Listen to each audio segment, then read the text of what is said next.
camera trying to record it on my laptop, and then everything that I recorded disappeared. So then I got frustrated and I didn't keep doing it. But I feel like that's a good idea to do, like to do a visual of me reading maybe the chapters.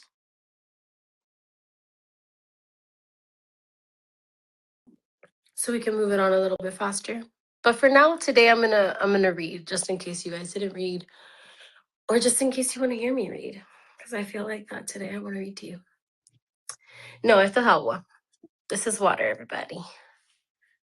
This is water. Let me see something. Hold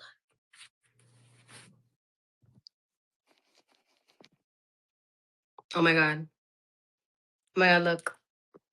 Just imagine. Thank you, besties. How's everybody feeling? Happy Sunday. Welcome to another day. Um, how am I feeling? I'm feeling okay. I The world is worlding. If you follow me on Instagram, you know what I'm talking about. Because I be posting everything. Happy Women's Day. Happy Women's Day to all my women's. I love you. I love us. I'm so grateful for us. We make the world go round. May charity forever. Please and thank you. Amen. That's all I pray upon us. I pray upon us that yeah, that we get to take this place back so that we can stop harming children and the most vulnerable of us. So that is not telling of a good society.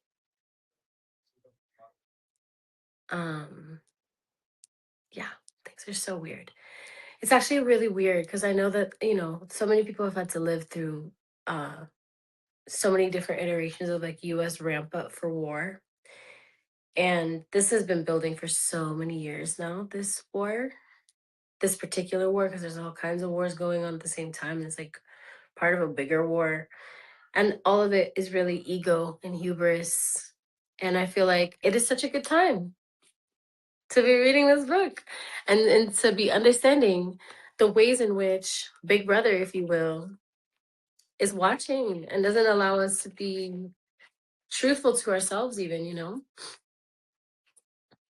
So we're gonna start. For me, it's page 29. We're at part 3, chapter 3 of part 1, and we're gonna be reading. Okay. Fuck the party for real. Yes, Steph. Fuck the party for real. Yes. Exactly that. Okay, so if you have it, follow along. If you don't, just listen. So we left off. Let me see where we left off because I have to also get back into it. Oh, his diary. He left a little piece of speck of dust on top of the diary just in case anybody moved it so he would know if it had been moved. Okay. So he's like freaking out because he finally started writing in his diary and he's talking about what he actually thinks. And he already knows he's a dead man walking. Like, if it as of right now, with just even the thought of wanting a journal and just even the thought of wanting to put his words down, he is violating enough that he would be disappeared into hard labor camps. Does that sound familiar, everybody? You're gonna be like a narrator, just reading and talking about it. I'm gonna be like a narrator. I'm gonna read you the book right now. I'm gonna read you the book right now. That's what we're doing today. Okay. The book is hard to find here in Brazil. Oh, I'm sorry. I just remember inflaming the shit out of people, specifically women.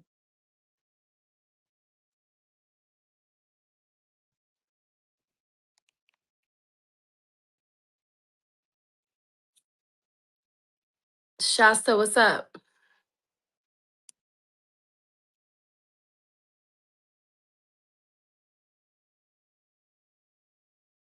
Chapter 3 is so strange. We're gonna get into it. Are you ready?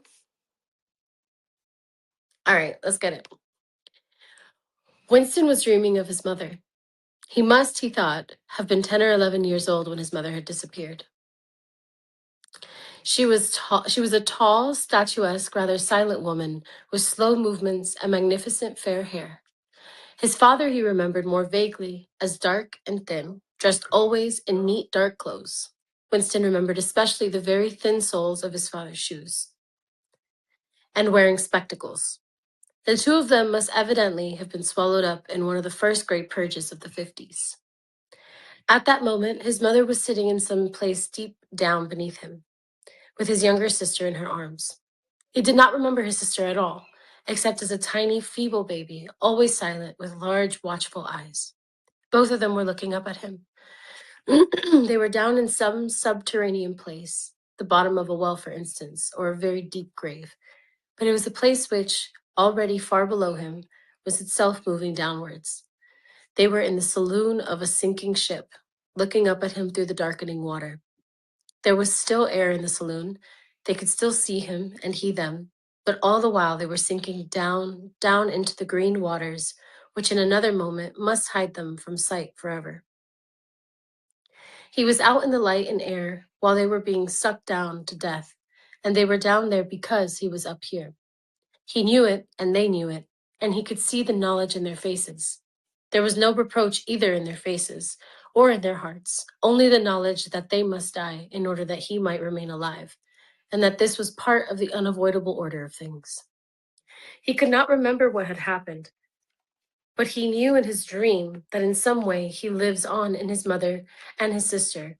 Oh, he lives, wait, sorry, messed that sentence up. We're reading 1984 by George Orwell, in case you didn't know. I posted about it earlier, and I posted about it, and I keep posting about it. But I'll keep posting about it, don't worry. So, yeah, 1984 by George Orwell. So, he could not remember what had happened, but he knew in his dream that in some way the lives of his mother and his sister had been sacrificed to his own. It was one of those dreams which, while retaining the characteristic dream scenery, are a continuation of one's intellectual life, and in which one becomes aware of facts and ideas which still seem new and valuable after one is awake.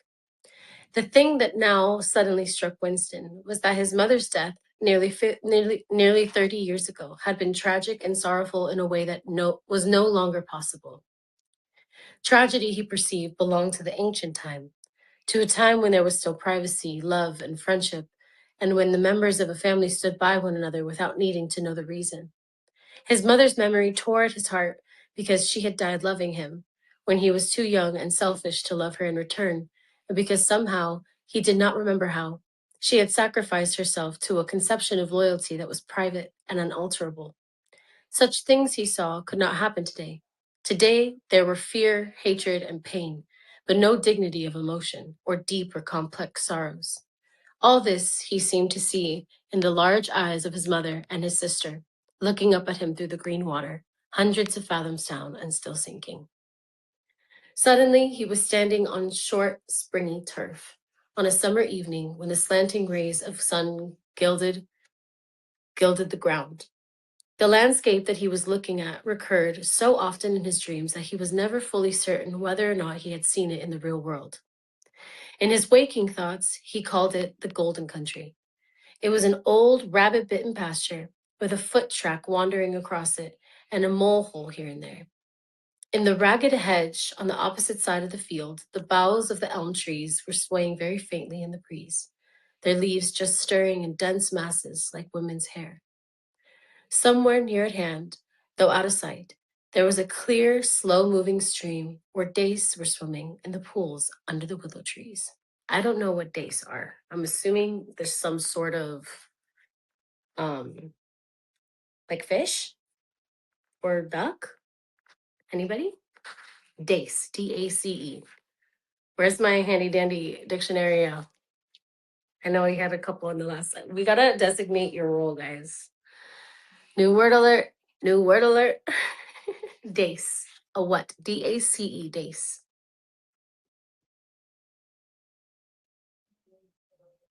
I don't know if I can pin a message. Let me see. No comments. I kind of like that. A small freshwater pond. But oh, it's a small fish. Okay, that makes sense. That lives in a freshwater pond. Yes, a fish. Okay, cool. Okay. The girl with dark hair, remember this is the one he hated, was coming toward him across. This is in his dream. We're still in his dream land, by the way. The girl with dark hair was coming toward him across the field. With what seemed a single movement, she tore off her clothes and flung them disdainfully aside. Her body was white and smooth, but it aroused no desire in him, because he's gay. Indeed, he barely looked at it. What overwhelmed him in that instant was admiration for the gesture with which she had thrown her clothes aside. With its grace and carelessness, it seemed to annihilate a whole culture, a whole system of thought, as though Big Brother and the party and the thought police could all be swept into nothingness by a single splendid movement of the arm. Ah, I love that. I love that, like, a woman becoming naked is eliciting that thought in him. Like, that, like, her, like, the gracefulness with which she's just, like, carefree.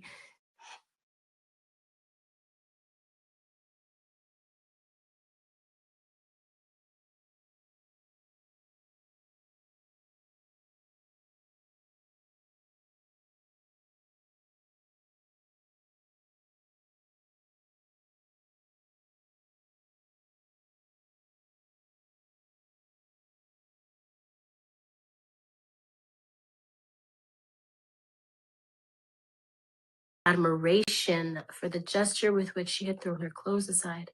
With its grace and carelessness, it seemed to annihilate a whole culture, a whole system of thought, as though Big Brother and the party and the thought police could all be swept into nothingness by a single splendid movement of the arm. That too was a gesture belonging to the ancient time. Remember, because their gestures are being monitored as well. Like they have to feign things, you know? I was muted. Not me talking to myself. Can you hear me now, though? Can you hear me now? Okay, beautiful. Okay. That too was a gesture belonging to the ancient time. Winston woke up with the word Shakespeare on his lips. The telescreen was giving forth an ear splitting whistle, which continued on the same note for 30 seconds. It was not 7:15, like 07:15. Getting up Getting up time for office workers. Winston wrenched his body out of bed, naked for a member of the outer party received. Winston wrenched his body out of bed, naked, for a member of the outer party received only 3,000 clothing coupons annually, and a suit of pajamas was 600. And seized a dingy singlet and a pair of shorts that were lying across a chair.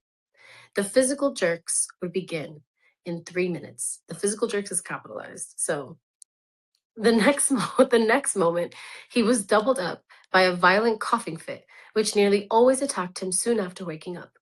It emptied his lungs so completely that he could only begin breathing again by lying on his back and taking a series of deep gasps. Man has asthma. His veins had swelled with the effort of the cough, and the varicose ulcer had started itching. Goddamn. 30 to 40 group, yapped a piercing female voice. 30 to 40 group, take your places, please. 30s to 40s.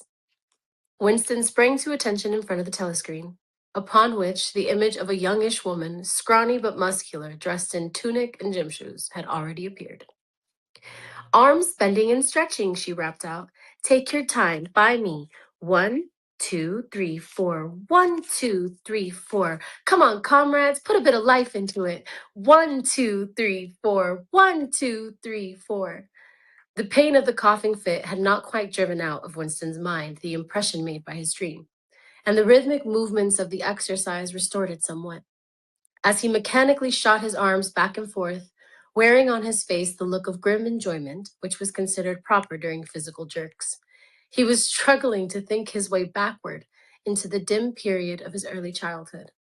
It was extraordinarily difficult. Beyond the late 50s, everything faded. When there were no external records that you could refer to, when the outline of your life lost its sharpness. That's not a complete sentence, but we're continuing. Da, da, da. Back to, okay. Beyond the late 50s, everything faded. When there were no external records that you could refer to, even the outline of your own life lost its sharpness. You remember huge events which had quite probably not happened. You remembered the details of incidents without being able to recapture their atmosphere. And there were long blank periods to which you could assign nothing. Everything had been different then. Even the names of countries and their shapes on the map had been different. Airstrip 1, for instance, had not been so called in those days. It had been called England or Britain, though London, he felt fairly certain, had always been called London. Winston could not definitely remember a time when his country had not been at war, but it was evident that there had been a fairly long interval of peace during his childhood, because one of his early memories was of an air raid which appeared to take everyone by surprise. Perhaps it was the time when the atomic bomb had fallen on Colchester.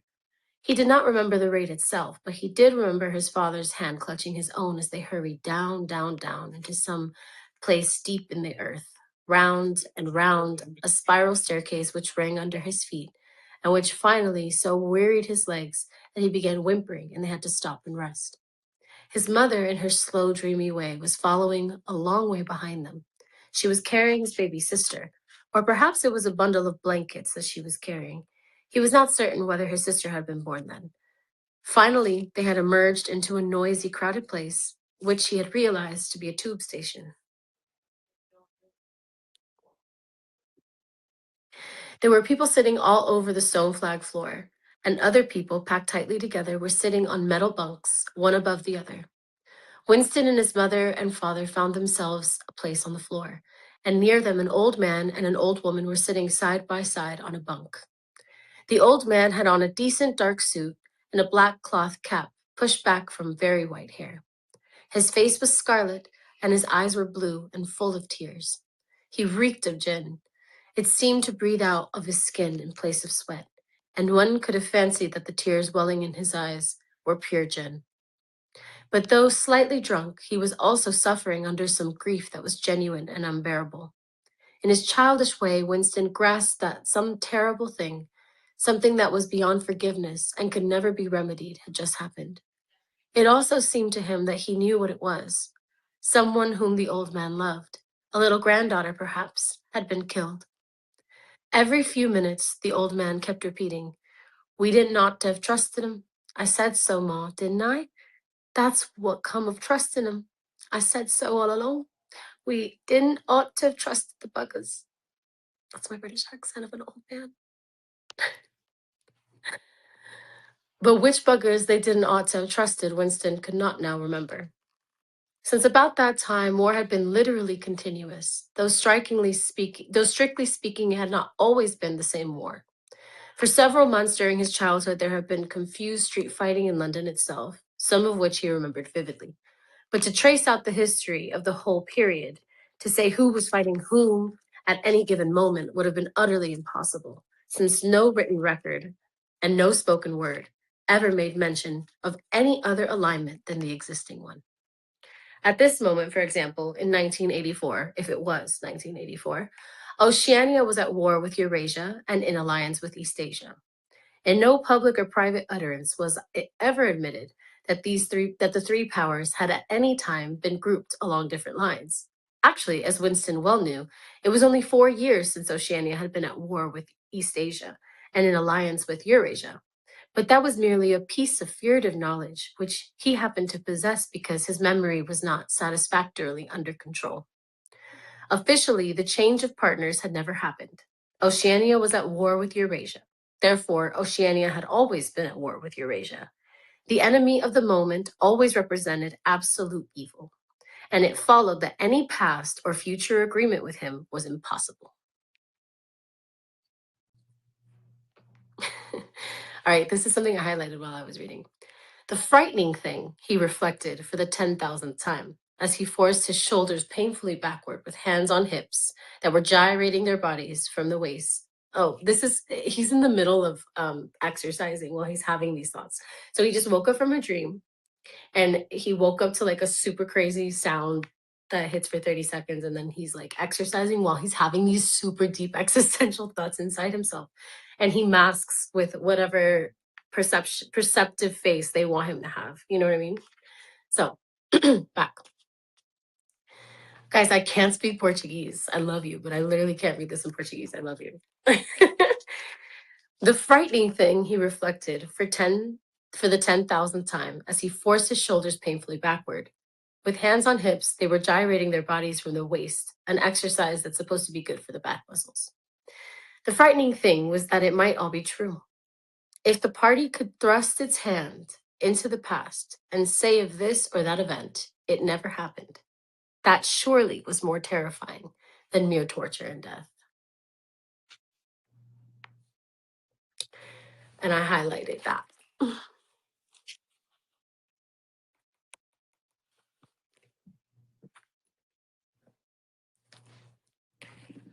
Okay, I'm gonna turn off the comments because you bitches can't. So you don't need to. We don't need to see your comments right now. You can listen to me if you want, and I love you if you do. And if not, that's okay. You'll be fine. The party said that Oceania had never been in alliance with Eurasia. He, Winston Smith, knew that the Oceania had been in alliance with Eurasia as short a time ago as 4 years ago. But where did that knowledge exist? Only in his own consciousness, which in any case must soon be annihilated. And if all others accepted the lie which the party imposed, if all records told the same tale, then the lie passed into history and became truth.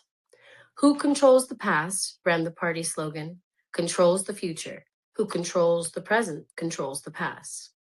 And yet the past, though of its nature alterable, never had been altered.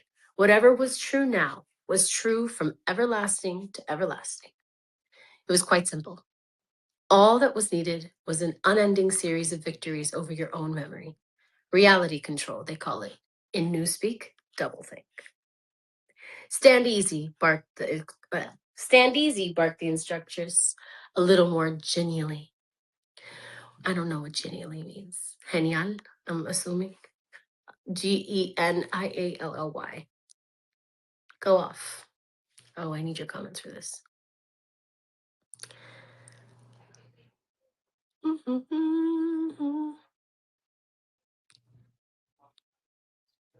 Anybody? Genially? A little more genially?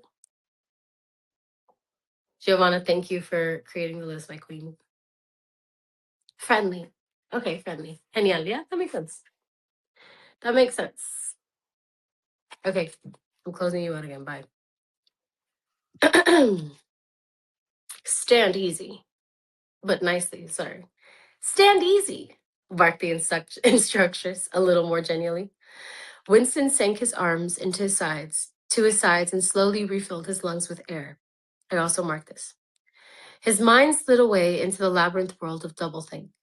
To know and not to know, to be conscious of complete truthfulness while telling carefully constructed lies, to hold simultaneously two opinions which canceled out, knowing them to be contradictory and believing in both of them, to use logic against logic, to repudiate morality while laying claim to it, to believe that democracy was impossible and that the party was the guardian of democracy, to forget whatever it was necessary to forget, and to draw it back into the memory again at the moment when it was needed, and then promptly to forget it again, and above all, to apply the same process to the process itself.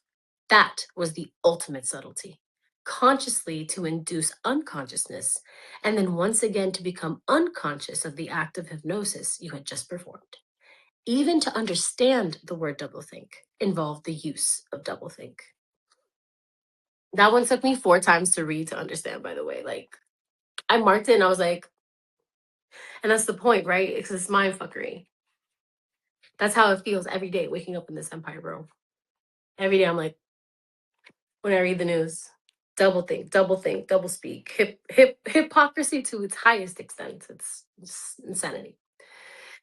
The instructress had called them to attention again. And now let's see which of us can touch our toes, she said enthusiastically. Right over the hips, please, comrades. 1, 2, 1, 2. Winston loathed this exercise, which sent shooting pains all the way from his heels to his buttocks and often ended by bringing on another coughing fit. The half pleasant quality went out of his meditations. The past, he reflected, had not merely been altered, it had been actually destroyed. For how could you establish even the most obvious fact when there existed no record outside your own memory? He tried to remember in what year he had first heard mention of Big Brother. He thought it must have been at some time in the 60s, but it was impossible to be certain. In the party histories, of course, Big Brother figured as the leader and guardian of the revolution since its very earliest days. His exploits have been gradually pushed backwards in time until already they extended into the fabulous world of the 40s and the 30s, when the capitalists in their strange cylindrical hats still rode through the streets of London in great gleaming motor cars or horse carriages with glass slides. There was no knowing how much of this legend was true and how much invented. Winston could not even remember at what date the party itself had come into existence. He did not believe he had ever heard the word ingsoc before 1960, but it was possible that in its old speak form, English socialism, that is to say, that's what ingsoc stands for, by the way. Sometimes, indeed, you could put your finger on a definite lie. It was not true, for example, as was claimed in the party history books, that the party had invented airplanes. He remembered airplanes since his earliest childhood. But you could prove nothing. There was never any evidence. Just once in his whole life, he had held in his hands unmistakable documentary proof of the falsification of a historical fact. And on that occasion, Smith, screamed the shrewish voice from the telescreen. 6079 Smith W. Yes, you. Bend lower, please. You can do better than that. You're not trying. Lower, please. That's better, comrade. Now stand at ease, the whole squad, and watch me. A sudden hot sweat had broken out all over Winston's body. His face remained completely inscrutable.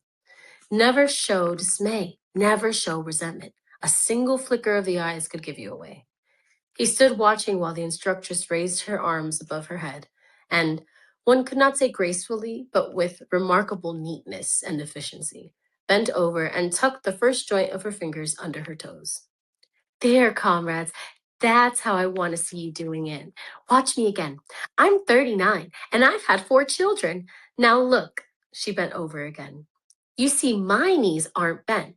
You can all do it if you want to, she added as she straightened herself up. Anyone under 45 is perfectly capable of touching his toes.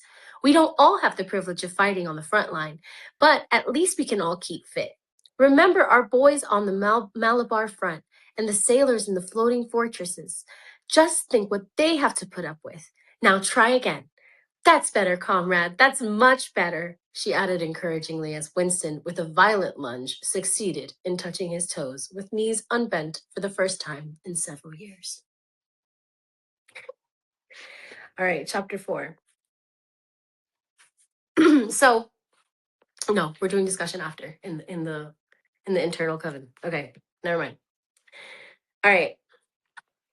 With the deep unconscious sigh, which not even the nearness of the telescreen could prevent him from uttering when his day's work started, Winston pulled the speak right toward him, blew the dust from its mouthpiece, and put on his spectacles. Then he unrolled and clipped together 4 small cylinders of paper, which had already flopped out to the pneumatic tube. Out of the pneumatic tube on the right hand of his desk. So there's a mouthpiece and a pneumatic tube. And there's a speak right. So I'm assuming it's kind of maybe like a computer, but like a typography. What's it called? How can I remember the name? I can't remember the name. I want to say telegraph. I want to say typewriter. There she is. God bless. Okay, we found it. Okay, so he works in that kind of way, I guess. In the walls of the cubicle, there were 3 orifices. Great choice of words. Interesting. To the right of the speak right, a small pneumatic tube for written messages. To the left, a larger one for newspapers. And in the side wall, within easy reach of Winston's arm, a large oblong slit protected by a wire grating. Okay. This last was for the disposal of waste paper. Similar slits existed in thousands or tens of thousands throughout the building, not only in every room, but at short intervals in every corridor. For some reason, they were nicknamed memory holes. When one knew that any document was due for destruction, or even when one saw a scrap of waste paper lying about, It was an automatic action to lift the flap of the nearest memory hole and drop it in. Whereupon, it would be whirled away on a current of warm air to the enormous furnaces which were hidden somewhere in the recesses of the building. Winston examined the 4 slits of paper which he had unrolled. Each contained a message, only 1 or 2 lines in the abbreviation jargon, not actual newspeak, but consistently largely of newspeak words, which was used in the ministry for internal purposes. They ran. This is what it says. This doesn't make any sense. Times 17384, BB speech malreported Africa rectify. BB speech? Times 191283, forecast 3YP fourth quarter, 83 misprints verify current issue. Times 14284, mini plenty malquoted chocolate rectify. Times 31284, reporting BB day order, double plus ungood refs, unpersons, rewrite, full wise, upsub, anti-filing. This is so reading this is newspeak, right? Which is when you like kind of invert what's being said or change what's being said, kind of like euphemism, which to me is also like TikTok speak, like if we really think about it, like it's very similar where like you can't say dead, you can't say killed, you can't say murdered, you have to say unalived, you can't say rape, you have to say grape, like trigger warning by the way, excuse me. But like, like those types of things where like what are you even talking about, Why can't we just say the word? Hijacking of language. With a faint feeling of satisfaction, Winston laid the 4th message aside. It was an intricate and responsible job and had better be dealt with last. The other 3 were routine matters, though the second one would probably mean some tedious wading through lists of figures. Winston dialed back numbers on the telescreen and called for the appropriate issues of the Times, which slid out of the pneumatic tube only after a few minutes' delay. The messages he had received referred to articles or news items which, for one reason or another, it was thought necessary to alter, or, as the official phrase had it, to rectify. For example, it appeared from the Times of the 17th of March that Big Brother, in his speech of the previous day, had predicted that the South Indian front would remain quiet, but that a Eurasian offensive would shortly be launched in North Africa. As it happened, the Eurasian Higher Command had launched its offensive in South India and left North Africa alone. It was therefore necessary to rewrite a paragraph of Big Brother's speech in such a way as to make him predict the thing that had actually happened. Or again, the Times of the 19th of December had published the official forecasts of the output of various classes of consumption goods in the 4th quarter of 1983, which was also the 6th quarter of the 9th 3-year plan. Today's issue contained a statement of the actual output, from which it appeared that the forecasts were in every instant grossly wrong. Winston's job was to rectify the original figures by making them agree with the later ones. As for the 3rd message, it referred to a very simple error which could be set right in a couple of minutes. As short a time ago as February, the Ministry of Plenty had issued a promise, a categorical pledge were the official words, that there would be no reduction of the chocolate ration during 1984. Actually, as Winston was aware, the chocolate ration was to be reduced from 30 grams to 20 at the end of the present week. All that was needed was to substitute for the original promise a warning that it would probably be necessary to reduce the ration at some time in April. As soon as Winston had dealt with each of these messages, he clipped his newspeak correct.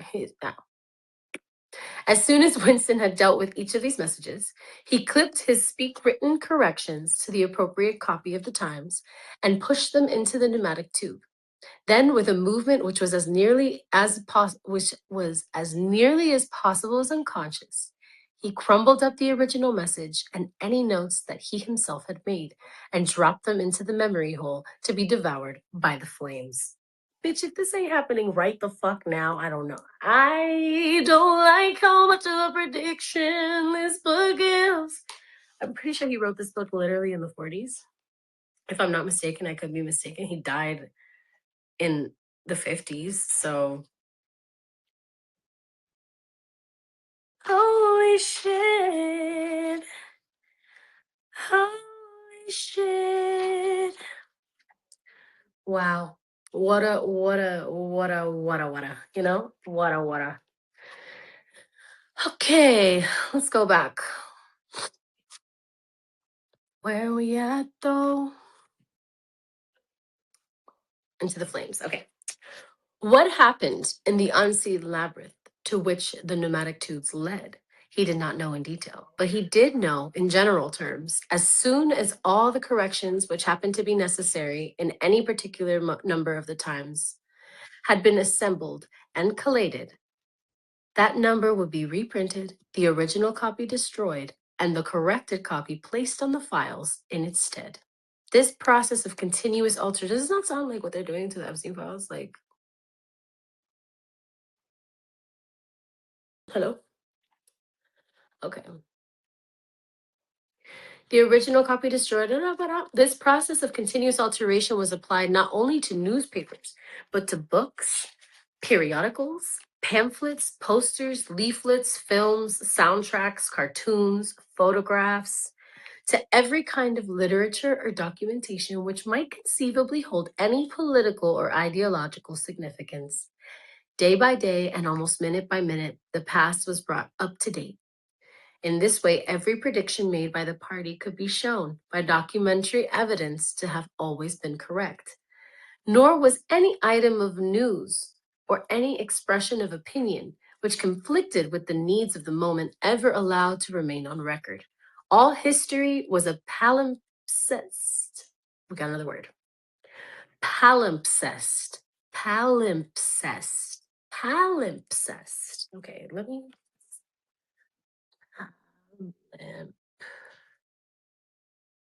Palimpsest. I've never ever heard this word before.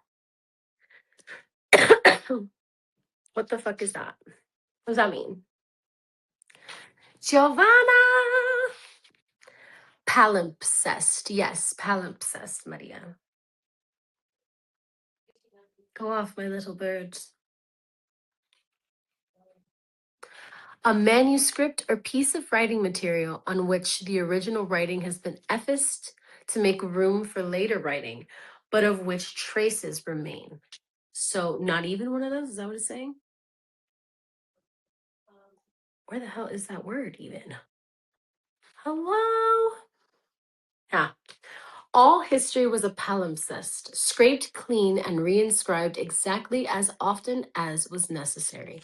In no case would it have been possible, once the deed was done, to prove that any falsification had taken place. The largest section of the records department, far larger than the one in which Winston worked, consisted simply of persons whose duty it was to track down and collect all copies of books, newspapers, and other documents which had been superseded and were due for destruction.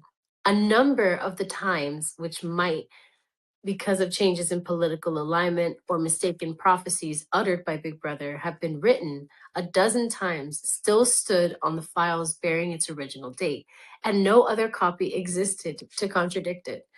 Books also were recalled and rewritten again and again and were invariably reissued without any admission that any alteration had been made. AI. Even the written instructions which Winston received, and which he invariably got rid of as soon as he had dealt with them, never stated or implied that an act of forgery was to be committed. Always the reference was to slips, errors, misprints, or misquotations, which it was necessary to put right in the interests of accuracy. Do I sound crazy to you? God, you guys are so mean.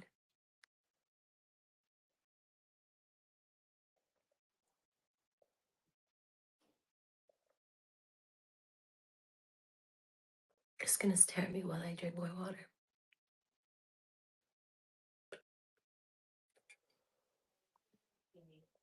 For those of you who are confused, we are reading 1984 by George Orwell.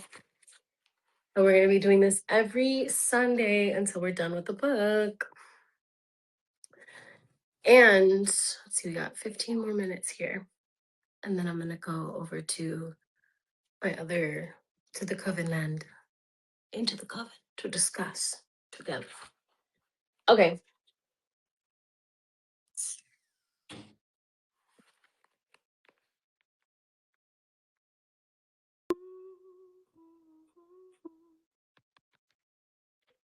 Guys, this is crazy.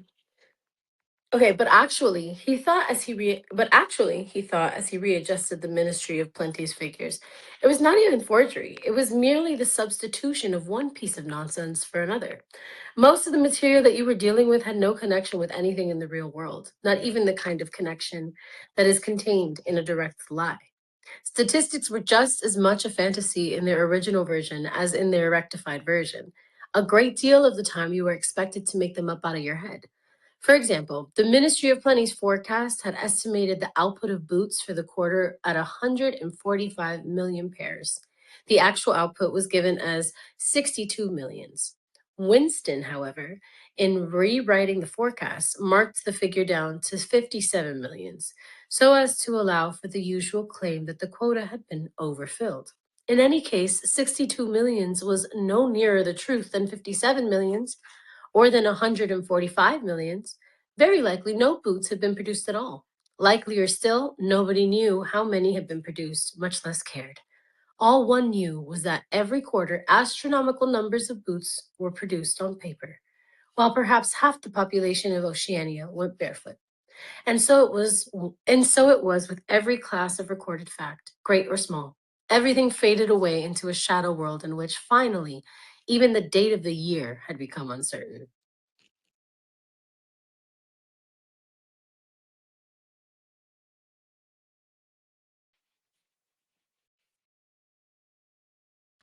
Okay.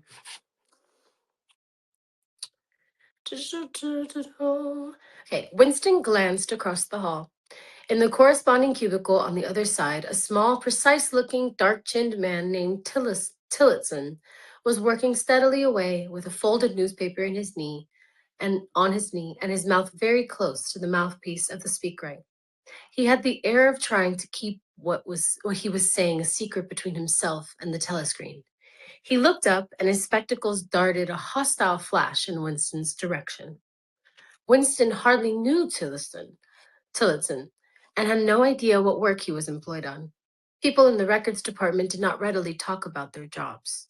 In the long windowless hall, with its double row of cubicles and its endless rustle of papers and hum of voices murmuring into speakwrites, there were quite a dozen people whom Winston did not even know by name, though he daily saw them hurrying to and fro in the corridors or gesticulating in the 2 minutes hate. He knew that the cubicle next to him, the little woman with sandy hair, toiled day in, day out, simply at tracking down and deleting from the press the names of people who had been vaporized and were therefore considered never to have existed. That's crazy. There was a certain fitness in this, since her own husband had been vaporized a couple of years earlier. And a few cubicles away, a mild, ineffectual, dreamy creature named Ampleforth, with very hairy ears and a surprising talent for juggling with rhymes and meters, was engaged in producing garbled versions, definitive texts they were called, of poems which had been ideologically offensive, but which for one reason or another were to be retained in the anthologies. And this hall, with its 50 workers or thereabouts, was only one subsection, a single cell, as it were, in the huge complexity of the records department. Beyond, above, below were other swarms of workers engaged in an unimaginable multitude of jobs. There were the huge printing shops with their sub editors, their typography experts, and their elaborately equipped studios for the faking of photographs. There was the teleprogram section with its engineers, its producers, and its teams of actors specifically chosen for their skill in imitating voices. There were the armies of reference clerks whose job was simply to draw up lists of books and periodicals which were due for recall. There were the vast repositories where the corrected documents were stored, and the hidden furnaces where the original copies were destroyed. And somehow or other, quite anonymous, there were the directing brains who coordinated the whole effort and laid down the lines of policy which made it necessary that this fragment of the past should be preserved, that one falsified, and the other rubbed out of existence. So scary. So scary.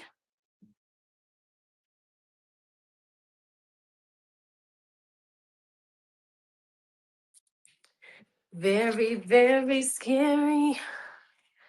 Very, very scary. Okay, we're back. We're back. We're fine. I'm sorry, I dissociated for a second. I don't know if you noticed. I was like, this feels like what they do already in real life. I feel like this book, sometimes I read books and I'm like, did we just give them an idea here? Did we just give them an idea? It feels like they read this book, all these technocrats read this and were like, that sounds like a good way to run the world. We could get away with doing that. That's what it feels like.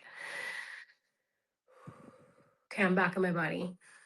I'm back in my body.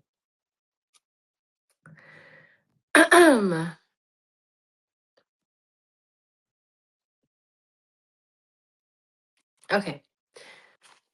This is going to be over very soon. This is. We got like 5 more pages. We are on page 43, paragraph number. Paragraph number. Oh, actually, we're still on page 42. Okay. We're going to 43 right now, though. Okay. Last paragraph. And the records department. Thank you, Ale. Thank you. Ale's paying attention. Everybody get on fucking Ale's level, okay? Thank you, Ale. Okay, and the records department, after all, was itself only a single branch of the Ministry of Truth, whose primary job was not to reconstruct the past, but to supply the citizens of Oceania with newspapers, films, textbooks, telescreen programs, plays, novels, with every conceivable kind of information, instruction, or entertainment, from a statue to a slogan, from a lyric poem to a biological treatise. Word alert. New word alert. New word alert. Biological treatise. Treatise. Treatise.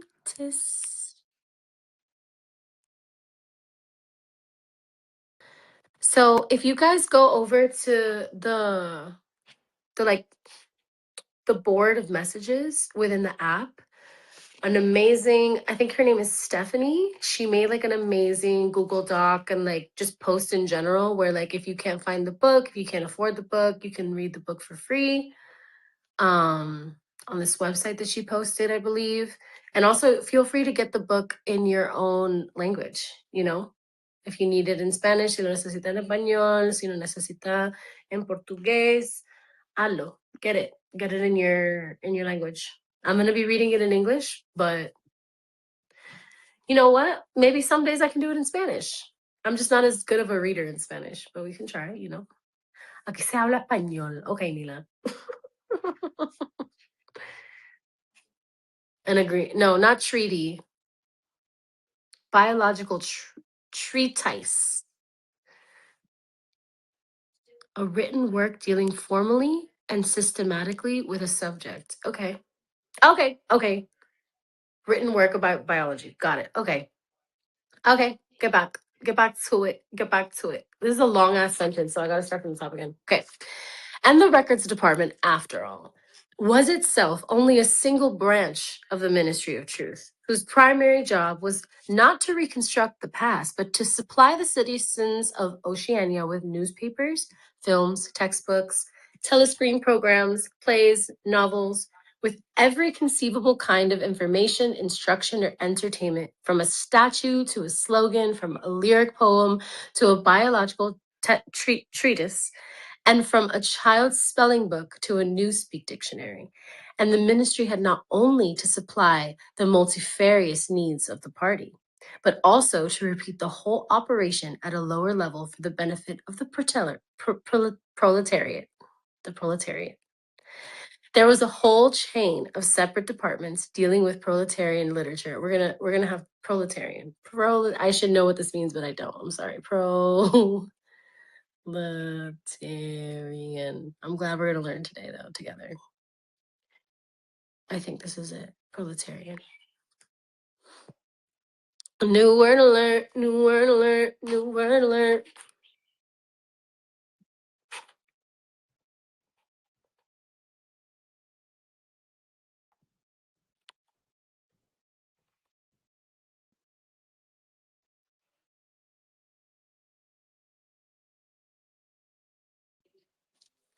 Workers or working class people regarded collectively. Okay, yeah, that was one that I know, but I should know. You know what I mean? Like, I've heard the word used so many times in context, but that click. Okay, so we're referring to the working class. Okay.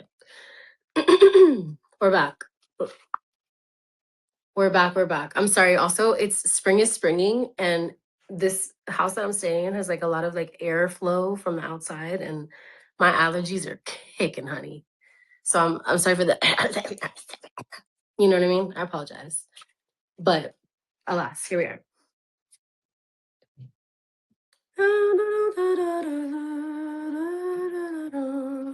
Okay, and the ministry had not only to supply the multifarious needs of the party, but also to repeat the whole operation at a lower level for the benefit of the proletariat. There was a whole chain of separate departments dealing with proletarian literature, music, drama, and entertainment generally. Here were produced rubbishy newspapers containing almost nothing except sport, crime, astrology, sensational 5-cent novelettes, films oozing with sex, and sentimental songs which were composed entirely by mechanical means on a special kind of kaleidoscope known as a versificator. There was even a whole subsection, pornosec, it was called in Newspeak, engaged in producing the lowest kind of pornography, which was sent out in sealed packets and which no party member, other than those who worked on it, was ever permitted to look at. 3 messages has slid out of the pneumatic tube while Winston was working, but they were simple matters, and he had disposed of them before the 2 minutes hate interrupted him. When the hate was over, he returned to his cubicle, took the Newspeak dictionary from the shelf, pushed the Speakwrite to one side, cleaned his spectacles, and settled down to his main job of the morning. Winston's greatest pleasure in life was in his work. Most of it was tedious routine, but included in it, there were also jobs so difficult and intricate that you could lose yourself in them as in the depths of a mathematical problem. Delicate pieces of forgery in which you had nothing to guide you except your knowledge of the principles of ingsoc and your estimate of what the party wanted you to say. Winston was good at this. Winston was good at this kind of thing. On occasion, he had even been entrusted with the rectification of the Times leading articles, which were written entirely in Newspeak. He unrolled the message that he had set aside earlier. It ran, Times 31283, reporting BB day order, double plus ungood refs, unpersons, rewrite full wise, up sub, anti-filing. In old speak or standard English, this might be read. Thank God, because I was like, what the fuck are we saying? In old speak, this might be read. The reporting of Big Brother's order of the day in the Times of December 3rd, 1983, is extremely unsatisfactory and makes references to non-existent persons. Rewrite it in full and submit your draft to higher authority before filing. Winston read through the offending article. Big Brother's order for the day, it seemed, had been chiefly devoted to praising the work of an organization known as FFCC, which supplied cigarettes and other comforts to the sailors in the floating fortresses. A certain Comrade Withers, a prominent member of the inner party, had been singled out for special attention and awarded a decoration, the Order of Conspicuous Merit, 2nd class. 3 months later, FFCC had suddenly been dissolved with no reasons given. One could assume that Withers and his associates were now in disgrace, but there had been no report of the matter in the press or on the telescreen. That was to be expected since it was unusual for political offenders to be put on trial or even publicly denounced. The Great Purges involving thousands of people, which public trials of traitors and thought criminals who made abject confession of their crimes and were afterwards executed, were special showpieces, not occurring oftener than once in a couple of years. More commonly, people who had incurred the displeasure of the party simply disappeared and were never heard of again. One never had the smallest clue as to what had happened to them. In some cases, they might not even be dead.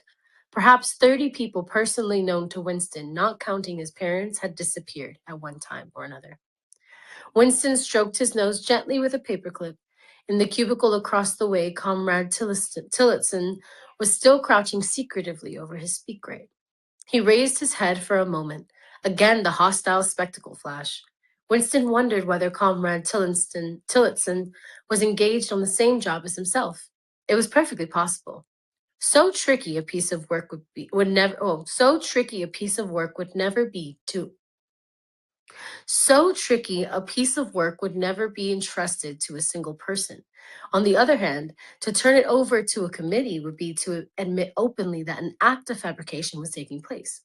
Very likely, as many as a dozen people were now working away on rival versions of what Big Brother had actually said. And presently, some master brain in the inner party would select this version or that, would re-edit it and set it in motion set in motion the complex processes of cross-referencing that would be required. And then the chosen lie would pass into the permanent records and become truth. God dang! This is just like, this makes my brain hurt. And also, this is exactly what the fuck they're doing, bro. Like this is exactly it. This is one book. This is one book. Just different parts. There's like 3 parts of the same book. Like, oh my God. Okay. Where are we at? Winston did not know why Withers had been disgraced. Perhaps it was for corruption or incompetence. Perhaps Big Brother was merely getting rid of a too popular subordinate. Perhaps Withers or someone close to him had been suspected of heretical tendencies. Or perhaps, what was likeliest of all, the thing had simply happened because purges and vaporizations were a necessary part of the mechanics of government. The only real clue lay in the words refs unpersons, which indicated that Withers was already dead. You could not invariably assume this to be the case when people were arrested. Sometimes they were released and allowed to remain at liberty for as much as a year or two before being executed. Very occasionally, some persons whom you had believed dead long since would make a ghostly reappearance at some public trial where he would implicate hundreds of others by his testimony before vanishing, this time forever. Withers, however, was already an unperson. He did not exist. He had never existed. Winston decided that it would not be enough. Withers was the one that was an unperson. Winston decided that it would not be enough simply to reverse the tendency of Big Brother's speech. It was better to make it deal with something totally unconnected with its original subject. He might turn the speech into a usual denunciation of traitors and thought criminals, but that was a little too obvious. While to invent a victory at the front or some triumph of overproduction in the ninth 3-year plan might complicate the records too much. What was needed was a piece of pure fantasy. Excuse me. Suddenly there sprang into his mind, ready-made as it were, the image of a certain comrade, Ogilvy, who had recently died in battle in heroic circumstances. There were occasions when Big Brother devoted his order of the day to commemorating some humble rank and file party member whose life and death he held up as an example worthy to be followed. Today he should commemorate Comrade Ogilvy. It was true that there was no such person as Comrade Ogilvy, but a few lines of print and a couple of faked photographs would soon bring him into existence. Winston thought for a moment, then pulled the speakwriter towards him and began dictating in Big Brother's familiar style, a style at once military and pedantic, and because of a trick of asking questions and then promptly answering them. What lessons do we learn from this fact, comrades? The lessons, which is also one of the fundamental principles of INGSOC, that, etc., etc. Easy to imitate. At the age of three, Comrade Ogilvy had refused all toys except a drum, a submachine gun, and a model helicopter. At 6, a year early, by a special relaxation of the rules, he had joined the spies. At 9, he had been a troop leader. At 11, he had denounced his uncle to the thought police after overhearing a conversation which appeared to him to have criminal tendencies. At 17, he had been a district organizer of the Junior Anti-Sex League. At 19, he had designed a hand grenade which had been adopted by the Ministry of Peace and which at its first trial had killed 31 Eurasian prisoners in one burst. At 23, he had perished in action, pursued by enemy jet planes while flying over the Indian Ocean with important dispatches. He had weighted his body with the machine gun and leapt out of the helicopter into deep water, dispatches and all. An end, said Big Brother, which it was impossible to contemplate without feelings of envy. Big Brother added a few remarks on the purity and single-mindedness of Comrade Ogilvy's life. He was a total abstainer and a non-smoker, had no recreations except a daily hour in the gymnasium, and had taken a vow of celibacy, believing marriage and the care of a family to be incompatible with a 24-hour-a-day devotion to duty. He had no subjects of conversation except the principles of INGSOC, and no aim in life except the defeat of the Eurasian enemy and the hunting down of spies, saboteurs, thought criminals, and traitors generally. This is real. Winston debated with himself whether to award Comrade Ogilvy the Order of Conspicuous Merit, and in the end he decided against it because of the unnecessary cross-referencing that it would entail. Once again he glanced at his rival in the opposite cubicle. Something seemed to tell him with certainty that Tillotson was busy on the same job as himself. There was no way of knowing whose version would finally be adopted, but he felt a profound conviction that it would be his own. Comrade Ogilvy, unimagined an hour ago, was now a fact. It struck him as curious that you could create dead men but not living ones. Comrade Ogilvy, who had never existed in the present, now existed in the past. And when once the act of forgery was forgotten, he would exist just as authentically and upon the same evidence as Charlemagne or Julius Caesar. Yo. That just made my brain hurt. Wow. Guys, what does that make you feel? If you have feelings and you want to share them, come join me. I'm going to go do a little Q&A in the coven. That was the end of chapter 4. That was crazy, bro. That was so many words, first of all, like, and I guess that is the point, right? But it's giving, yeah, totalitarianism and kind of like super similar. Yeah. All right. I love you. Come join me in the next room if you want to.